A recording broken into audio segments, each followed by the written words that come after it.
Hey everyone, thank you for joining.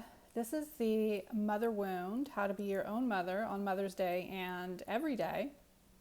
So I'm re-recording the replay. I apologize that my sound was not working. It is working now, but I'm just recording this replay so that you guys have it. And if you are not in the Facebook group, go to the Facebook group, Navigating No Contact with Toxic Parents. There's a lot more information over there and a lot of support. So first of all, happy Mother's Day to all of you that are mothers of any kind. Appreciate that, right?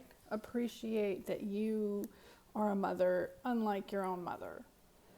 You're absolutely not your mother. And I honor you for that. So thank you. So for you guys that don't know me or might not know me, found this webinar a different way, my name is Tracy Principe. I help people navigate no contact with toxic parents. But even more than that, what I really do is I help you unravel the childhood trauma that caused that no contact in the first place. Because that's what it's really all about. I do that through something called Somatic Experiencing. You might have heard of it. It's a body-based therapy, body-based work, where you get safe in your body, you feel your feelings, do that slowly, and you regulate your nervous system. So I do something called nervous system regulation. That's the fight, flight, freeze response, the survival response that we had to learn to keep ourselves safe. So that nervous system causes anxiety, panic, stress, depression, all kinds of coping mechanisms we use to actually try to calm it. It's usually the coping mechanisms that are, plentiful in society, but they might be detrimental to your health, like alcohol or drugs or even overeating, shopping, gambling, you name it, right? Society gives us plenty of coping mechanisms. So all of that really goes back to your childhood of not feeling safe. And then how, you are still possibly looking for that love and acceptance from your mother. That is the core of the wound. That core wound is also the I'm not good enough, which again shows up in relationships. It shows up in every corner of your life. So all of that, it's a lot of layers. That's what I help you with. I am not a therapist. I am not a licensed therapist or a psychologist or a PsyD, none of that. However, most therapists are only talking and using the cognitive part. They're not incorporating the body. So this work is really, really phenomenal. And if I suggested if you already have a therapist, this is a great addition to,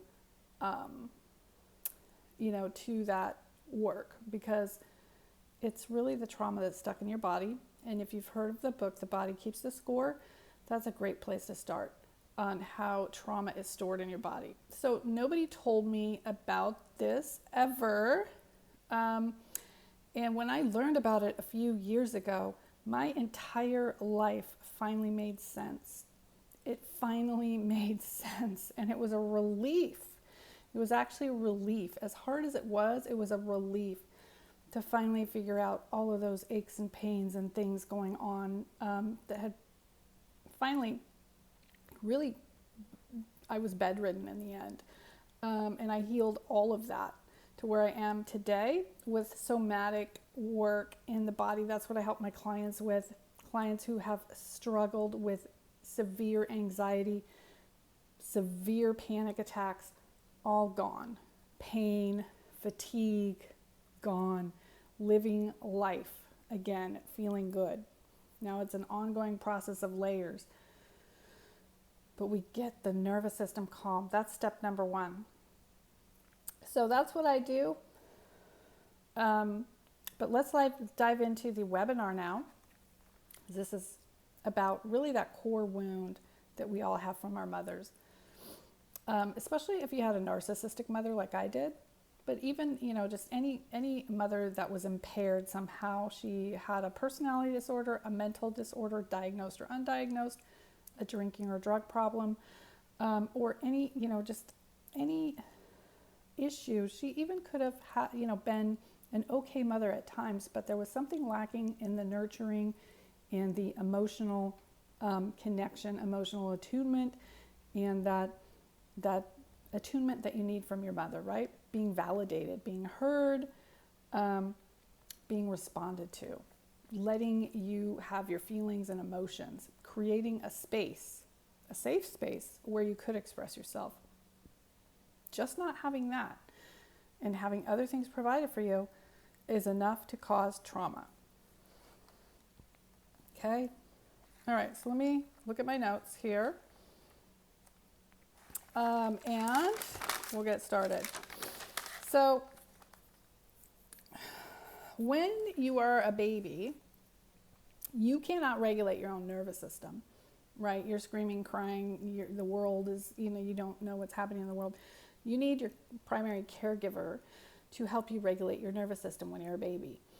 If your mother was stressed out herself and had an unregulated nervous system due to her own issues, she was not going to be able, or maybe she had postpartum depression, or maybe you were a newborn and you got taken away, right? You were in ICU, or it starts really in utero, that connection, right? And you got home and you're crying and colicky, and you had a mother that didn't know what to do and wasn't calm herself to be able to calm your nervous system. So that's where it starts. A baby cannot calm their own nervous system. They need their mother to do that, or whoever your primary caretaker is, assuming that's a mother, not necessarily biological. So that's where it starts, unregulating. If you grew up in a house where there's any kind of chaos, fighting, and you're seeing that, it was a tense environment, even if there wasn't so many words, it was a look, it was a feeling, somebody's giving you the silent treatment, not talking so much. If there was a lot of manipulation, gaslighting, triangulation with other siblings, if there was actual abuse, obviously verbal, sexual, emotional, physical, that's all trauma. If you could not express yourself, somebody told you, you were crying and somebody said, get over it, stop crying. Maybe worse, right? Go to your room. You felt helpless.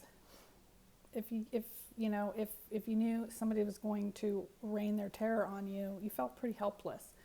That's when you started to go into survival mode.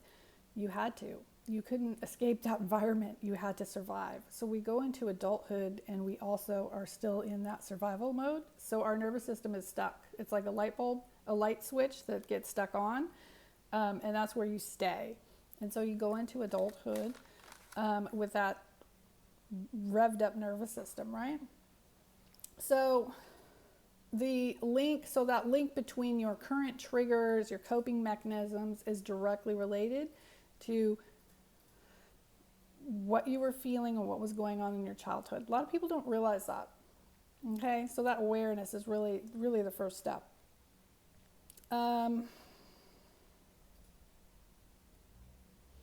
So that's how that mother wound is going to show up, and it's, I'm not good enough, I'm not worthy. Somebody either said that directly, or they gave me a reason to believe that, directly or indirectly, or manipulatively, or whatever, that dynamic was. And that's going to show up in our romantic relationships.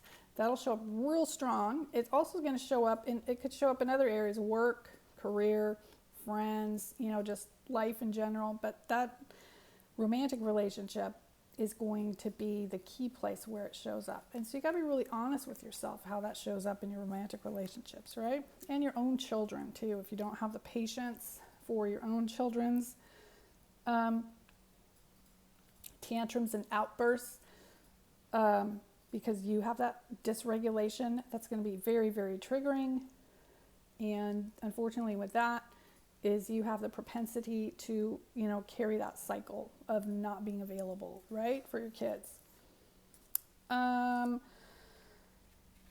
So typically when, what we do, and I did this and people in the group did this, we're looking for that love and validation. We're still seeking that. We're coming from our childlike self instead of our adult self. And so we're still seeking that validation from our mother, seeking that love, and that could be directly of, going back and defending ourselves and,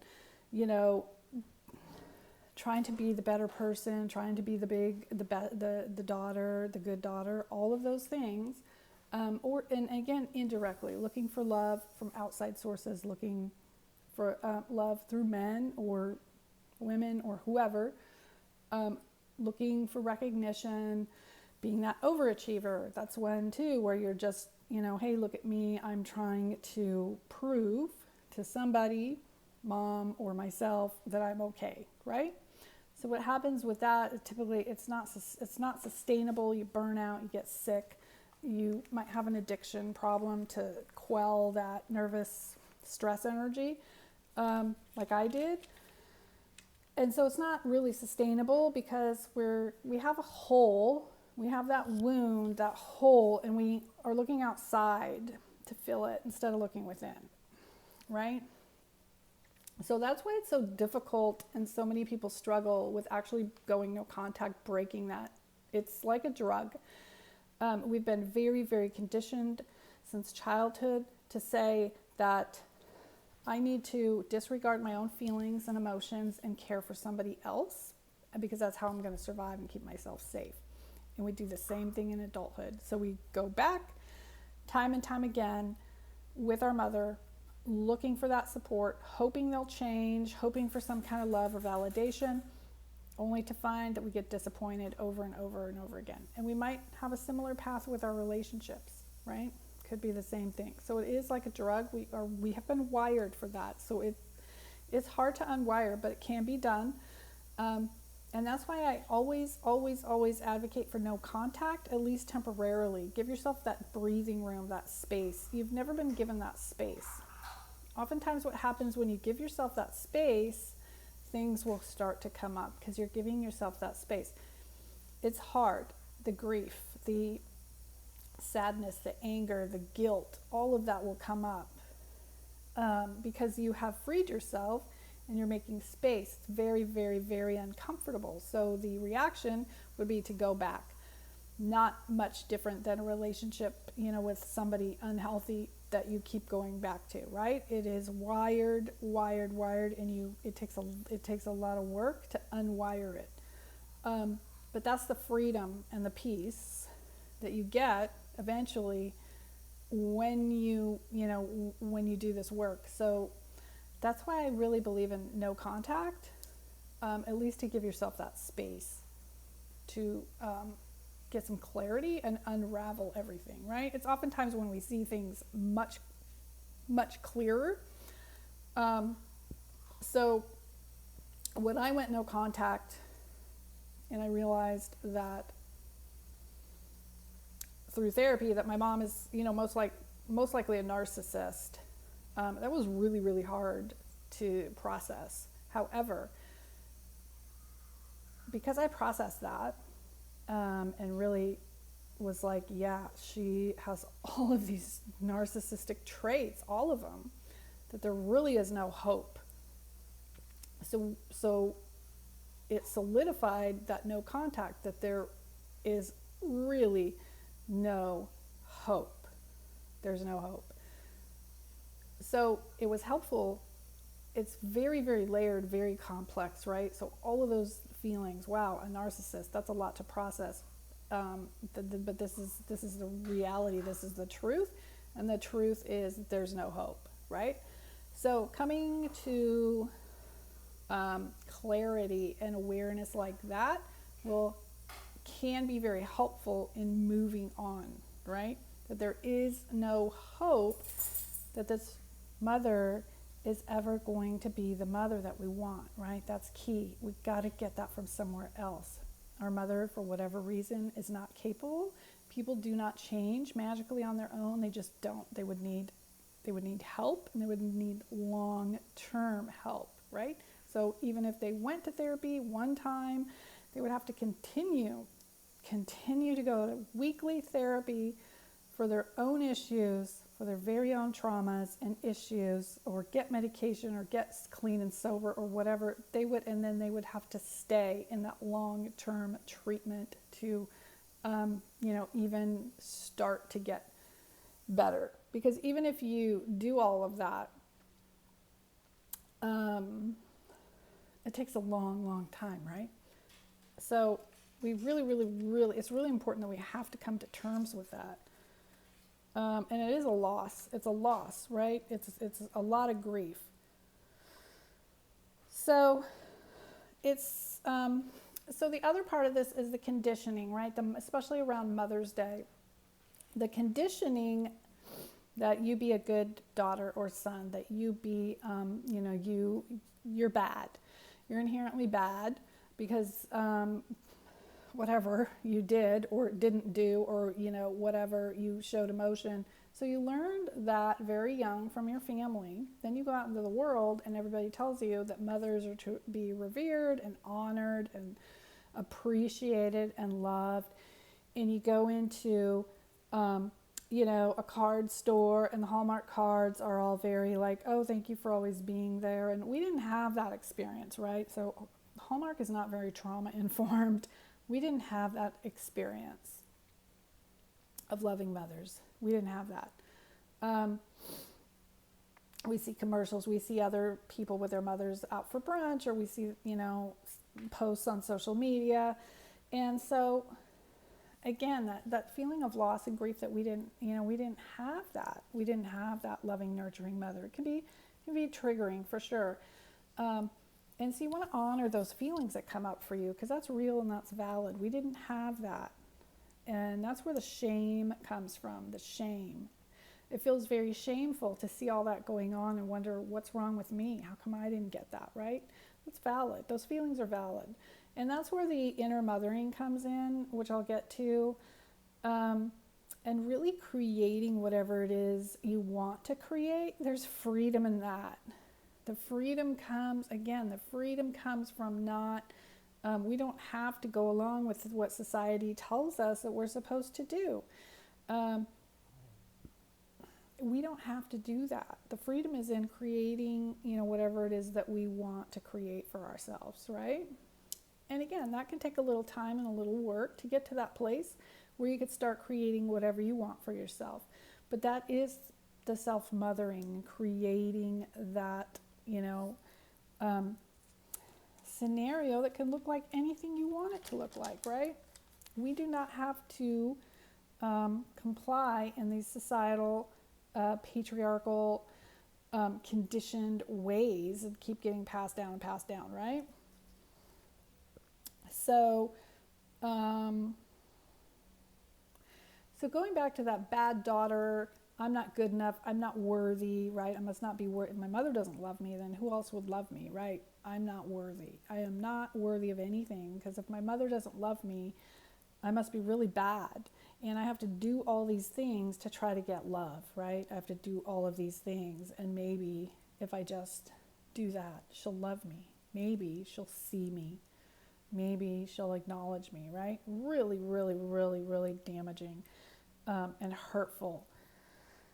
So what we did is we put on masks. We put on a lot of different masks, okay? So we put on masks because we thought we would be accepted, we would belong, we would be loved, acknowledged, right? And so we put those masks on, and we wear those into adulthood as the same thing. If I just stay quiet, if I just don't rock the boat, if I just go along with whatever and don't really have an opinion or express myself, then I'll be liked, I won't be judged, I won't be criticized. And we're typically pretty sensitive to all that, right? With good reason. So, but what happens with that is that we lose ourselves, we don't trust ourselves, and we never really get the opportunity to know who we are, right?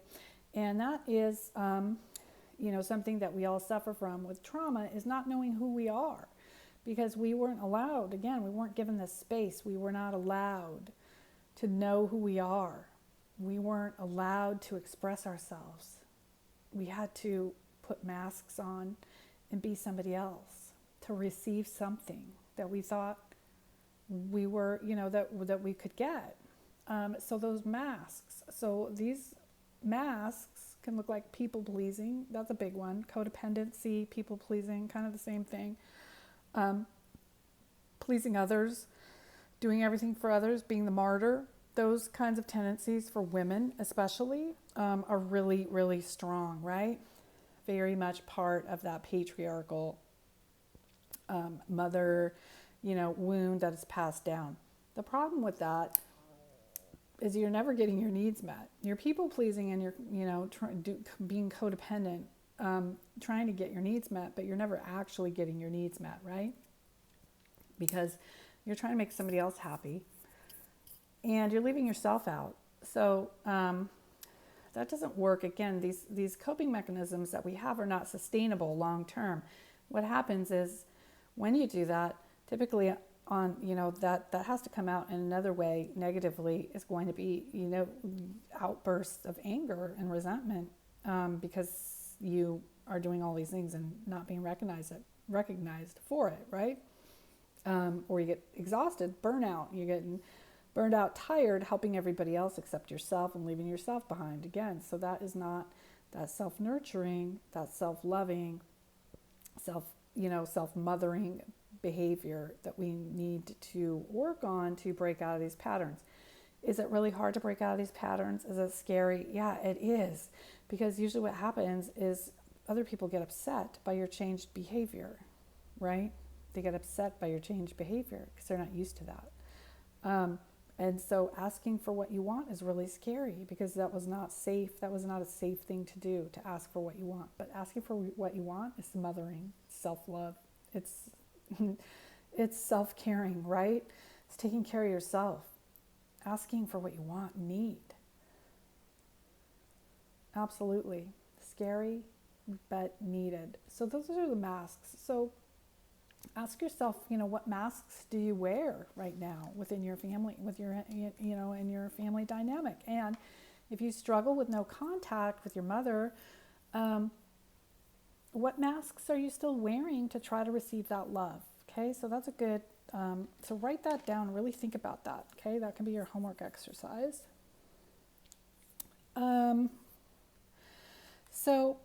So that's how it's going to show up for you. Be really honest there. Again, the overachieving, you can self-isolate, the people-pleasing, the good girl, right? The addictions that might be on the other side of that.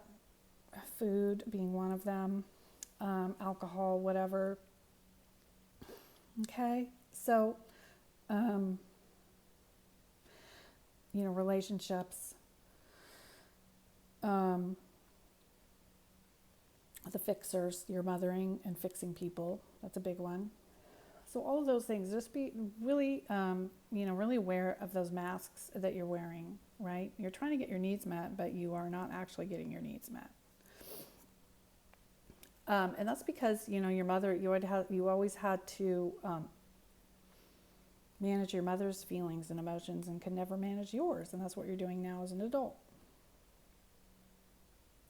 So what we're really trying to find is safety. We're looking for safety. We didn't, that world, that environment that we were in wasn't safe. And so we learned that maybe the world isn't safe, people aren't safe, untrusting, those kinds of things. We're really looking for safety. But the only ones that can provide safety is yourself. You have to get it from you first. And that means feeling safe in your body. Because when we're not safe in our body, we're out here going, oh my gosh, I got to do this. That person's going to be mad at me. This, if I don't send my mom a card, she's going to be mad. So that's our child. Like, oh my gosh, right? We tense up. And notice what happens when you get like that. You're in your head. And we get cut off and we're in our heads, our bodies aren't safe. And notice what happens, maybe your breath gets really like, you're breathing really shallow, you tense up, your shoulders tense up, or you feel a tenseness in your chest, or maybe your stomach. just breathe. You guys see me breathe a lot. Because it's just, you're just releasing, your shoulders drop down. Oh, okay, let me just think about this, right? And so when we are calm and in our bodies, we're able to make much better decisions.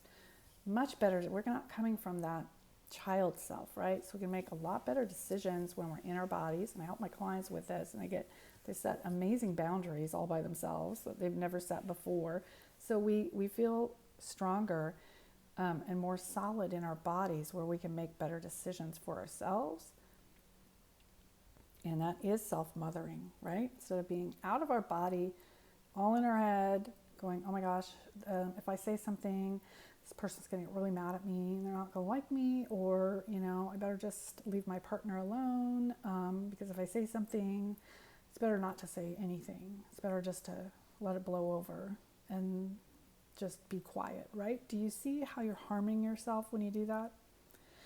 Do you see how you really hurt yourself when you do those kinds of things? You're hurting yourself. You're hurting yourself and your body.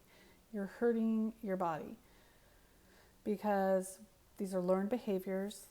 It's not your fault, but you are hurting yourself and your body when you do these behaviors and continue them as an adult. Okay? So it's that safety. You're trying to keep yourself safe, but you're actually hurting yourself. So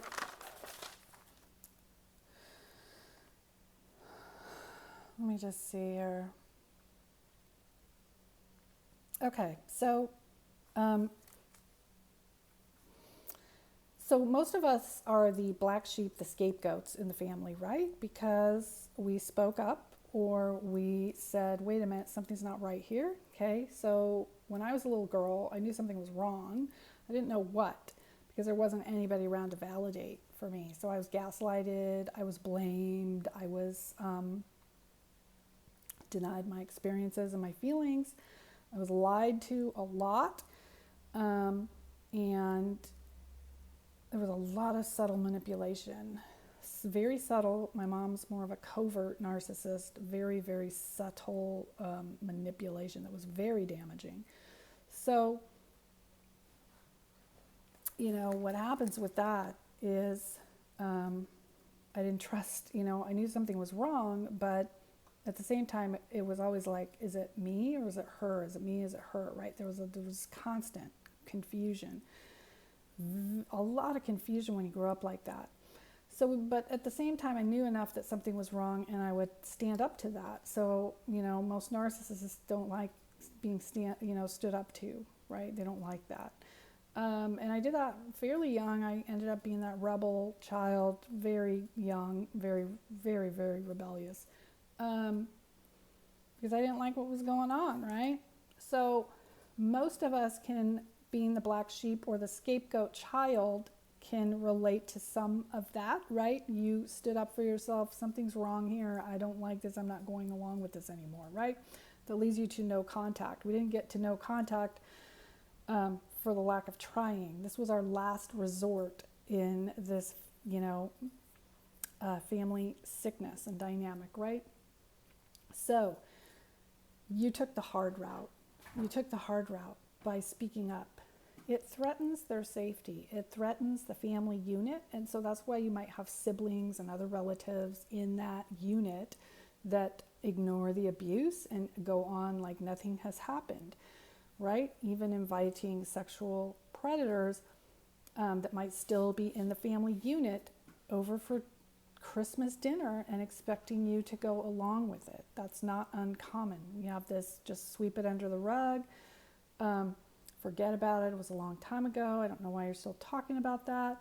Just forgive and forget, move on, all of those things. Or maybe just having that whole experience denied by your mother as a child. So damaging, so damaging. They can't deal with that.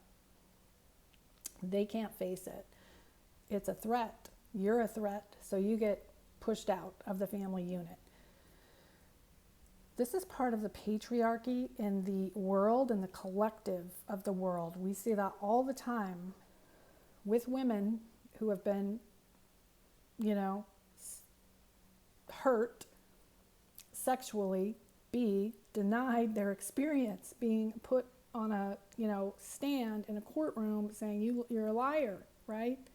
That is a problem in society that is in every household and in the society at large. It's called patriarchy. That is a huge, huge problem. So do you see the connection between all that and why we get ousted from that? Because we are disrupting their safety and security of keeping all that. It's too hard for people to deal with. Hopefully that's changing. You know, we are the change makers. We're taking the hard route, though, for sure.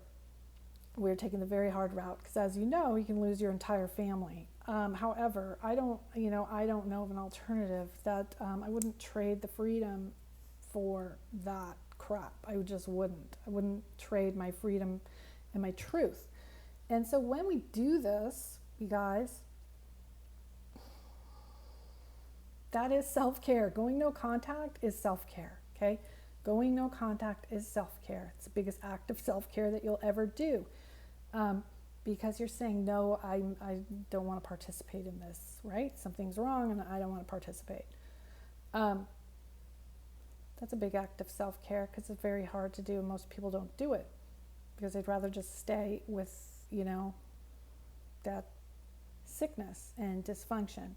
So when you do that, that's actually the first step in finding out who you really are. So who are you? You're somebody that believes in truth, right? You're somebody that has morals and values. You believe in truth. I think we can all agree that we, I would say, you know, truth and honesty is number one for me. Integrity is number one for me, right?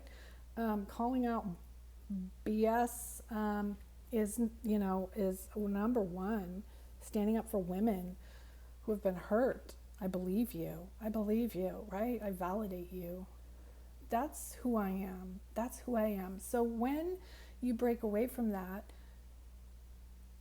remember that is part of knowing who you are. So you guys often, you know, you'll say, I don't know who I am. I don't know what I stand for, what my passions are, whatever.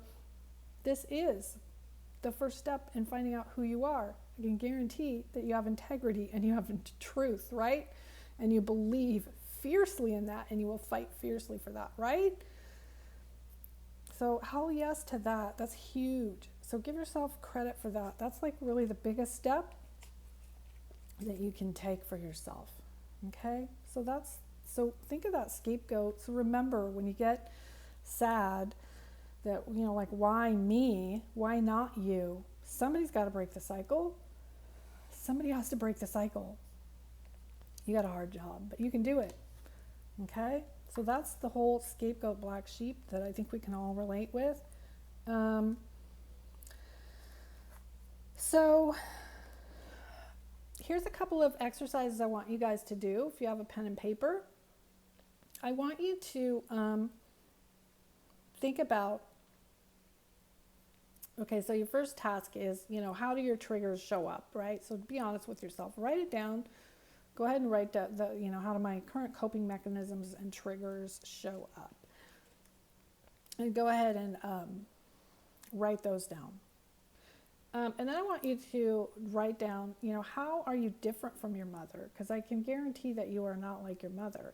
So go ahead and write that down. How am I different from my mother? And write down the ways that you're different from your mother.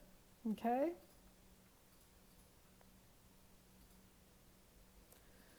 Write that down.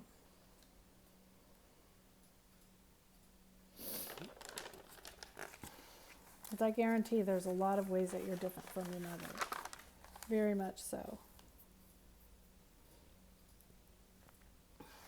So start to write that down. And then I want you guys to think about go ahead and write down what you want in a mother. Not from your mother, because that's never going to happen. But what would it feel like to have a loving, nurturing mother? Because that's how you're going to mother yourself. What would that look like to have a loving, nurturing mother? Write that down. Just make it a story. If you want to make it a story, go ahead and let yourself just make it a story. It's not about your own mother. It's just, that feeling. Okay, we're just working with the feeling. And if you want to use another person like an aunt or a grandma, where you did feel that love and nurturing, use that for sure. But otherwise, it just could be a made-up person. It could be anybody. Write that down, the feelings, and maybe visualize a situation where you would have that love. You would have that love and support from your mother, a mother that feels like love and nurturing and support, and allowing you to have your experiences, your feelings, your grief, your sadness. What would that feel like to have that? Okay? Because that's how we process. We process in the work that I did, we process the feelings that you never got to process. You had to shut it off, right? And it didn't get a chance to process. So that's how trauma gets trapped in the body, by stuffing it down, not speaking up, stuffing it down, right? We couldn't as kids because we had to survive, but as adults, we don't have to do that anymore. And we shouldn't do that because it hurts our bodies. So when we have that opportunity to feel what we never felt, and I create a safe space to do that, it processes. And it starts to feel better. Start to feel lighter. Start to feel a little bit more, so peace and joy come in, replaces the grief and sadness. Starts to feel a little bit lighter because we're processing that stuff. That's how it gets stuck in your body and shows up as disease, pain, joint pain, whatever, autoimmune, fibromyalgia, chronic fatigue, migraines, stomach issues, stomach gut issues, definitely related.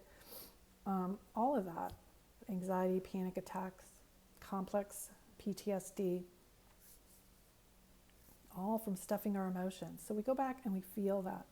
So the last part of this webinar is just giving you a little, some practice exercises so that you can do that on your own and start to mother yourself, right? So let's just go ahead and feel our feet on the ground.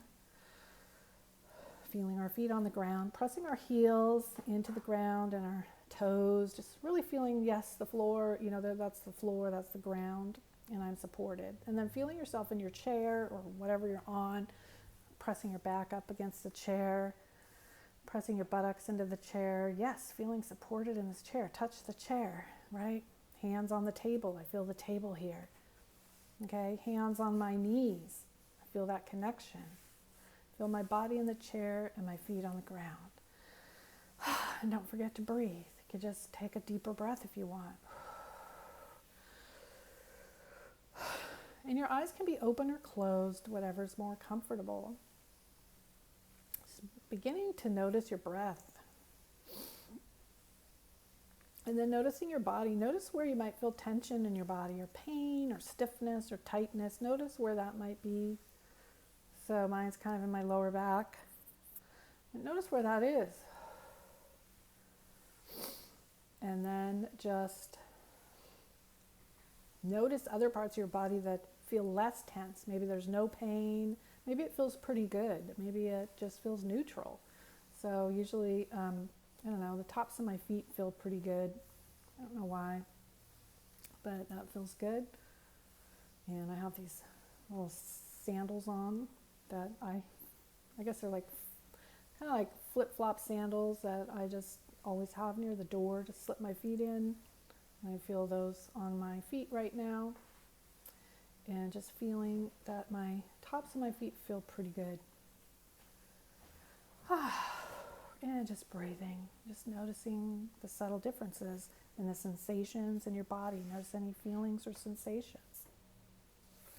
So when we think about self-love and self-nurturing and mothering ourselves, we have to slow down. We can't do this while we're busy and distracted, because that's actually what's keeping us from our bodies and feeling.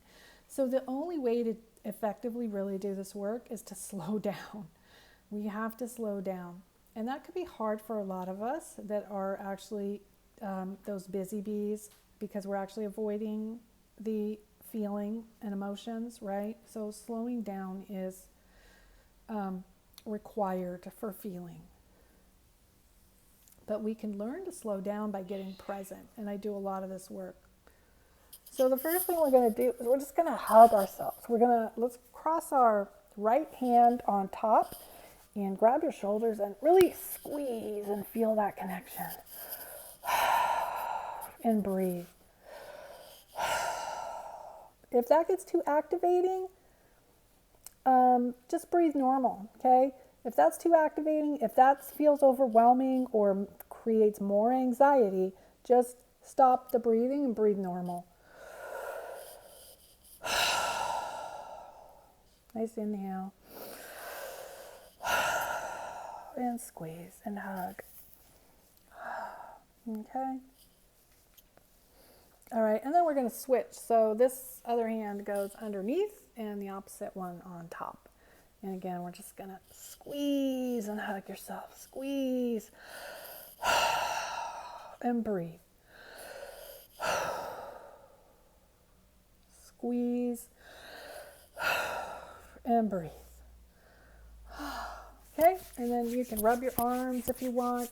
You can shake it out, roll your shoulders back. See how that feels, noticing any feelings or sensations. So it's really important when we get present to notice anything. You know, I just kind of felt that down my legs. I felt that tingle down my thighs, and kind of shake that out and feel that in my hands, right? So feeling that connection, the body sensations when you do that is actually getting you present and starting the process of feeling. We're just feeling for sensations in the beginning. That's it. We're just, feeling for sensations and seeing what comes up, okay? And then just notice anything that feels different. If one side feels, different than the other.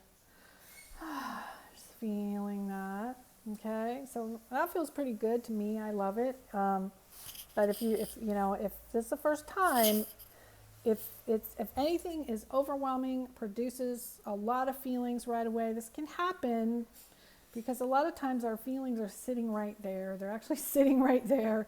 If any of that happens, you can just stop, okay? So if it's too much, what you do, you stop and you just look around your room and find something to focus on. It could be anything. It could be the corner. A picture. I have a beautiful flower arrangement with a big sunflower. There's just this one sunflower that the rest of the flowers are kind of in the background actually, but the sunflower pops out and it's just amazing and beautiful, and so that makes me happy and smiley and feels good, right? So look around the room and notice something that is calming, peaceful, or puts a smile on your face. And so I see a sunflower, it puts a smile on my face. And feel that, that sunflower, that's the epitome of joy and peace, right? So that automatically makes me feel really, really good. And if you want to look out your window and there's a flower or a bird or a tree that makes you feel that joy and peace, notice what that feels like, right? We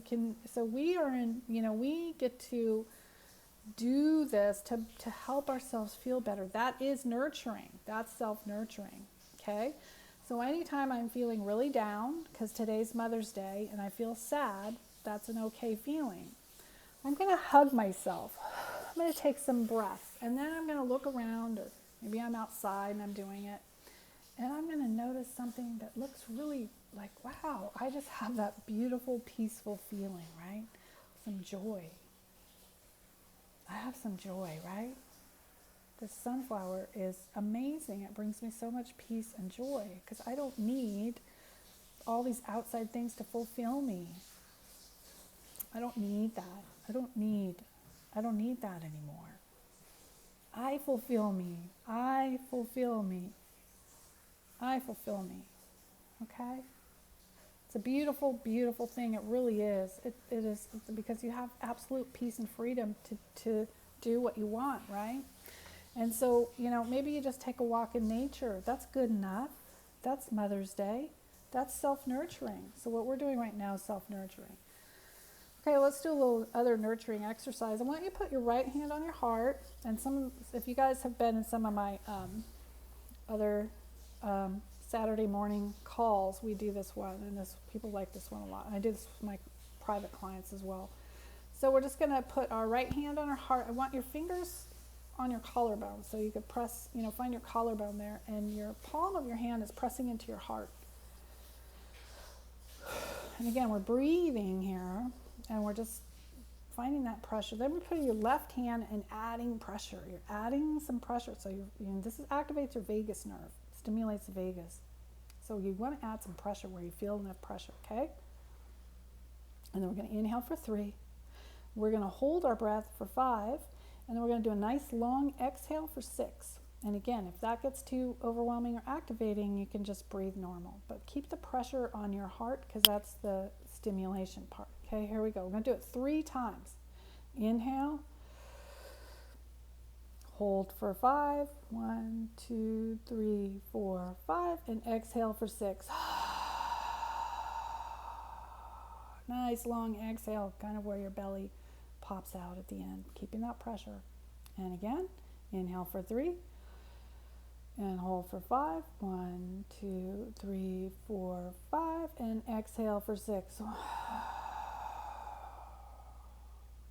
All the way out. And one more time, keeping that pressure. Inhale for 3. Hold for 5. Exhale for 6.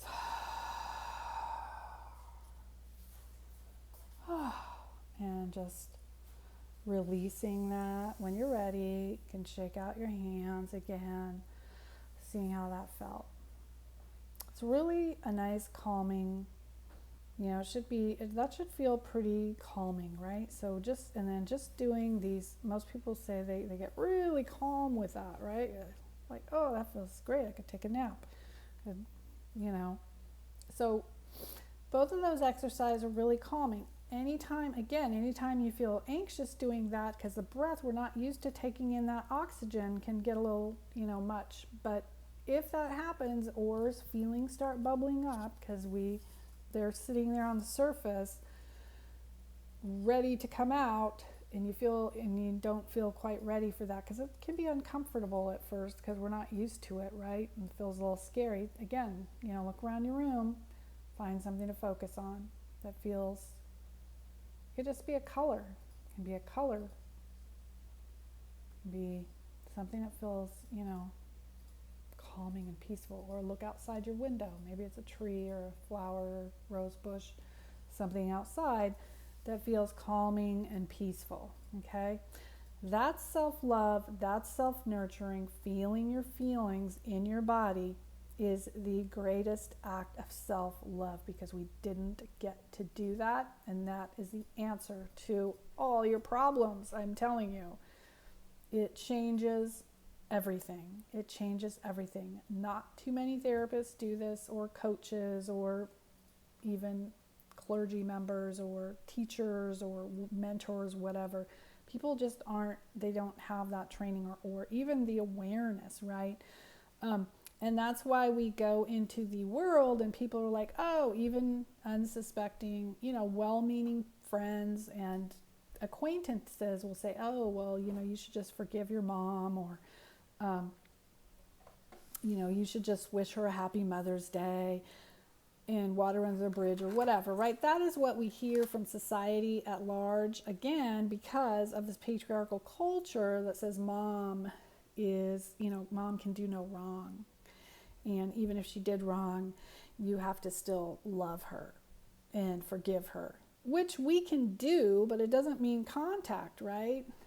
And people don't understand that, because they just don't know what else to say. Maybe they can't handle their own feelings. A lot of times, most of the time, I would venture to say that those people have not healed their own trauma, or even looked at it, right? so they wouldn't be in touch with their own feelings. This is a societal problem, trauma. In my opinion, most people are not in touch with their feelings. So when we feel better and more comfortable, we can say things like, yeah, thanks for the advice or the whatever, right? But, I have a difficult relationship with my mother, and that probably isn't going to change. So I appreciate your advice, but unfortunately, sometimes not all mothers and families are loving and caring, and they hurt their children, right? So you can say something like that if you feel comfortable enough to say that to somebody. And so, I'm okay saying things like that now. I didn't used to be, but I am now. And a lot of times it's an opening for them to also say, yeah, I understand. Because actually they probably do understand. It's just that they weren't given a safe space to, say what is really going on for them. So I find now, for me, I didn't used to speak up, but I do now. People start to open up. And this is why I started talking about it, because look at this group. There's like 1,300 people in the Facebook group. I have a podcast. I mean, this is like, I had so much shame. I never talked about this. And then one day I just said, F it, I'm going to start talking about it. And I'm not the only one. So isn't that beautiful? That is the beauty of that self-love and self-nurturing and not caring what other people think. You guys know that I don't care what other people think. It took me a long time to get to that point, but it's a beautiful, that freedom is priceless, okay? So I'm not saying it's always going to be easy or that we live, that it's going to, just like everything's going to get healed, but we can find a way to live with peace and joy and freedom, and that means the world to me, and I hold on to that because that is who I am. That's how we find out who we are. We do not ever find out who we are or trust ourselves by wearing these masks of the false self and trying to get that love from outside validation, including our own mothers. That is the core of my message here, is it can't happen under those circumstances. It can't. And that is the realization that you have to come to. And that's why I advocate for no contact, even if it's temporary, while you do learn the tools to get what you need and find it in yourself, like we just did now. So make your Mother's Day today anything you want it to be. If you're feeling sad, go find something that brings you joy. It could be a flower. A flower can bring so much joy when we're present just with that flower. And how we get present, you can touch it. You can use your 5 senses. You touch it. You smell it. I don't know if you want to taste it, but you could imagine a taste, right? You see it. You describe every detail, right? Touch, taste, see, smell, hear. Flower might not make a sound, but maybe you're outside and you hear a bird. Okay, really taking in all of your 5 senses helps you get really present. When you focus on that flower and describe every inch of it, and there is nothing, you just closed your mind off to, 50 million thoughts, right? And that's all you do. And my clients love this because we do it together and they just drop right into presence. And then pretty soon that becomes your new normal. You're not in this state of chaos. And that is the biggest act of self-care and self-love. Okay? There is no, there's no replacement for that. You can't get that from anybody else. And certainly not your mother. Okay, so that's going to end the Mother's Day webinar today. I hope you guys enjoyed that. I hope you found it helpful. Please do those exercises today if you're feeling sad. Let yourself feel sad and grieve, but find the peace and joy for yourself and make your own Mother's Day. It can be whatever. It doesn't have to. Hallmark is BS. It doesn't have to be that, right? Be your own mother today. Take care of yourself. Love and nurture yourself. You didn't have nobody taught you how to do that. So we've got to relearn all of this and do it as an adult. And that is the key to our freedom. If you are not in the Facebook group, the Facebook group is Navigating No Contact with Toxic Parents. I am going to be announcing a 6-week group program. It's going to be a great price.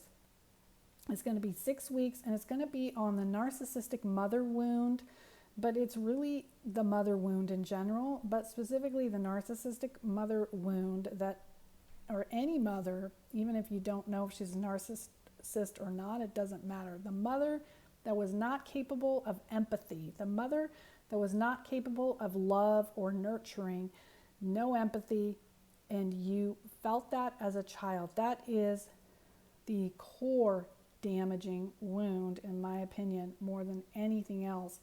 Very damaging. If you had other abuse along with that too, which often is the case, this 6-week group program is going to change everything for you. I'm going to bring in my one-on-one work that I do one-on-one with people.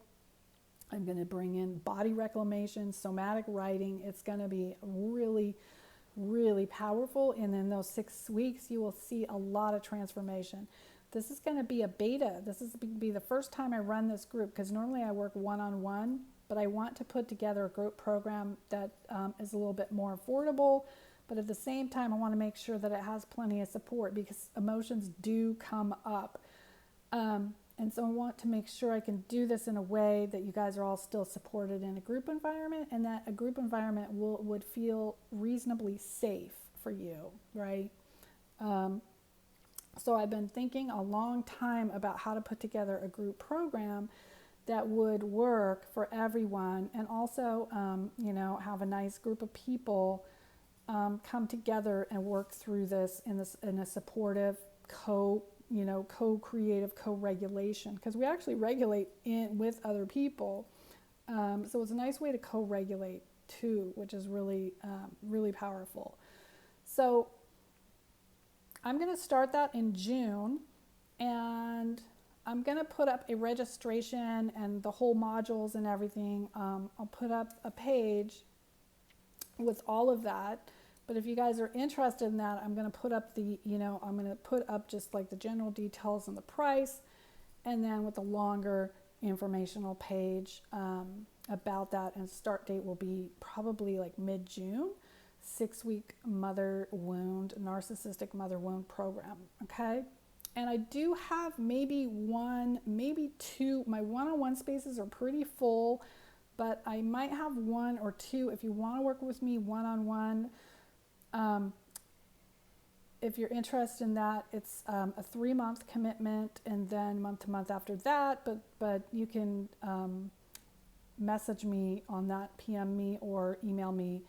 Email is tracy@tracyprincipe.com, TracyPrincipi, tracy@tracyprincipe.com, or just PM me on Facebook, or I'll see you in the group, or email me and let me know if you're interested in that. I'll be sending out an email with this webinar for one-on-one or the 6-week program. It's going to be really, really powerful, and it'll be my first group program, so the price is going to be really, a good price point, also with the COVID.